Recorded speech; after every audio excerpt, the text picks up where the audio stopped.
Open স্পেসে cigarette খাওয়া যাবে না, কারণ আমরা জানি, কারণ এটা হচ্ছে একটা অপরাধ। তারা অপরাধ করছে, অপরাধ করে তারা আবার জোর গলায় কথা বলছে, কিভাবে সম্ভব এটা? আসসালামু আলাইকুম প্রিয় দর্শক, স্ক্রিনে থাকা ভিডিওটা ইতিমধ্যে আপনারা দেখতে পেরেছেন। প্রিয় দর্শক, আজকের ভিডিওটা খুবই গুরুত্বপূর্ণ, খুবই ইম্পর্টেন্ট একটা ভিডিও। বাংলাদেশের নাগরিক হয়ে থাকলে ভিডিওটা অবশ্যই আপনার জন্য গুরুত্বপূর্ণ। প্রিয় দর্শক, কথা না বলে আমরা সরাসরি ভিডিও স্ক্রিনে চলে যাই। ওপেন স্পেসে সিগারেট খাওয়া যাবে না, কারণ আমরা জানি, কারণ এটা হচ্ছে একটা অপরাধ। তারা অপরাধ করছে, অপরাধ করে তারা আবার জোর গলায় কথা বলছে, কিভাবে সম্ভব এটা? তারা এত জোর গলা কোথায় থেকে পাচ্ছে? তুমি ভুল করছো, ভুল স্বীকার করো না, তুমি এটাকে তুমি ঠিক বলে চালিয়ে দিবে, তা তো হবে না। তার জন্য আজকে আমরা সবাই একত্রিত হয়েছি এটার বিরুদ্ধে কথা বলার জন্য, যে এটা চলবে না। আমরা জেনারেশনকে শিখছি, তাদের নেক্সট জেনারেশন আমরা কি শিখছি? উনি এখানেই বসা ছিল, আমি তখন এখান দিয়ে যাচ্ছিলাম, এখানেই বসা ছিল। উনি বসা থাকা অবস্থায় ওখানে দুটো মেয়ে স্মোকিং করতেছিল। তখন এখানে কিছু বাচ্চারাও খেলতেছিল, ওরা বলা বলি করতেছে, দেখো এই দুটো মেয়ে সিগারেট খেতেছে।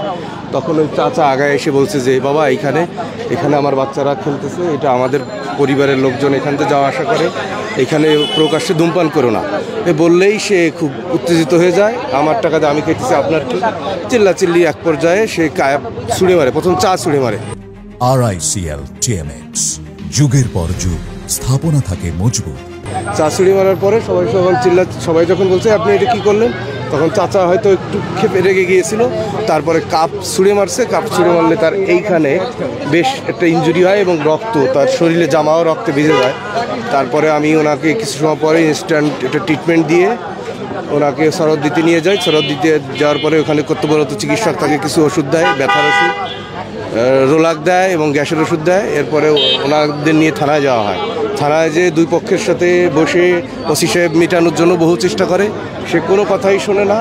খুবই অ্যাগ্রেসিভ এবং খুবই মারমুখী অবস্থায় সে তার আচরণ। হয়তো বা মুরব্বী চিন্তা করছে যে রোজা রমজান মাস, হ্যাঁ, দুইটা মেয়ে এইভাবে খাচ্ছে, আমি তাদেরকে একটু বুঝাই। উনি কিন্তু বেসিক্যালি বোঝানো, তবে হ্যাঁ, ওনার হয়তো বোঝানোর ধরন, যেহেতু মুরব্বী বা ওনার ঢং বা কথা বলার স্টাইল অনেকের পছন্দ নাও হইতে পারে, কিন্তু উনি তো অন্যায় কিছু বলেন নাই। ওই দিন রোজা ছিল, দিনের বেলা তারা প্রকাশ্যে ধূমপান করছিল, যা সম্পূর্ণ আইনের পরিপন্থী এবং স্বরাষ্ট্র উপদেষ্টা মহোদয়কে যথেষ্ট অসম্মানমূলক কথাবার্তা তারা বলেছে, যা একদমই কাম্য নয়। আমরা তাদের থেকে ভালো কিছু তো শিক্ষা পাচ্ছি না, উল্টো তাদের জন্য আমাদের মেয়েদেরকে মানে কি বলবো এভাবে যাচাই করা হয় যে এরা এরকম। বিশেষ করে তাদের এসব কর্মকাণ্ডের জন্য যারা হোস্টেলে থাকে তাদেরকে বেশি মানে গ্রামের মানুষ তাদেরকে ভালো চোখে দেখে না। তারা পড়তে আসলেও বলে ও তো শহরে যে এইসবই করছে, কারণ কি তারা এইসব করছে, তারা এসে দেখছে। তো আমি এটাই বলছি যে প্লিজ অযুক্তিবাদী কথা নিয়ে কখনো আপনারা আন্দোলন করবেন না, কারণ এটার পক্ষে আমরা থাকবো না। তার জন্য আজকে আমরা সবাই একত্রিত। We are the small juniors. What should we learn from this society? What do we learn from our elder? They are teaching us this. This is not a good thing to teach a junior. এবং তার কাছে এটা কোনোভাবে acceptable না, এই ধরনের ভাষা। আর চাচা তো ওর পর থেকেই ট্রমায় চলে গেছে, নামাজেও যায় না। সে নিয়মিত কিন্তু আমাদের মসজিদের একজন মুসল্লি, সে এখন রেগুলার নামাজেও তাকে দেখছি না। সে খুবই লজ্জিত, মানে ব্যাপারটা সে বুঝতেই পারে নাই যে তার সাথে এই ধরনের ঘটনা ঘটে যাবে। এইটুকু একটা মেয়ে তারা চাচার সাথে খুবই গালাগালি করছে চাচাকে, এবং সে একদম ট্রমার ভিতরই, সে কারোর সাথে কথাও বলে না, আমাদের সাথেও খুবই একটা কথা বলে না। সে বাসার থেকেই বেরোয় না, সারাক্ষণ শুয়েই থাকে। সে নিয়মিত নামাজও পড়তেছে না, যে 5 ওয়াক্ত নামাজ পড়ে। তার নিজের সামনে নার্সারি আছে, প্রতিদিন গাছে পানি দেয়, গাছ দেখাশোনা করে, সে টোটালি বাসার থেকে বেরোচ্ছে না। সে সম্পূর্ণ একটা ট্রমার ভিতর চলে গেছে।